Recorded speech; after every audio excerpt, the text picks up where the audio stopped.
वो दुआओं का हाथ उठाता है और दुआ के जरिए जब सारे दरवाजे बंद हो जाते हैं, सारी परेशानियां उसके सामने आ जाती हैं, कोई उस परेशानियों से निजात देने वाला नहीं होता है, तो वो बंदा अपने रब हकीकी की तरफ, अपने रब की तरफ अपने हाथों को उठाता है, अपने दिल को अपने रब से लगाता है और उसके सामने गिरिया वजारी करने लगता है।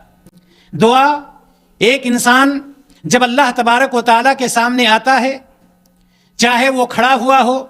चाहे वो रुकू में हो, चाहे वो सजदे में हो, जाहिर सी बात है अल्लाह तबारक व तआला के सामने वो इस बात का इजहार करता है कि ए अल्लाह, मैं मुहताज हूँ, ए अल्लाह मैं कमज़ोर हूँ, ए अल्लाह सारी ताकतें मैं लगा चुका हूँ, ए अल्लाह तेरे अलावा कोई मुझे इससे निजात देने वाला नहीं, या ए अल्लाह कोई दूसरा इस रहमत से हमें माला माल करने वाला नहीं है, या इस रहमत को देने वाला नहीं है, या इस नेमत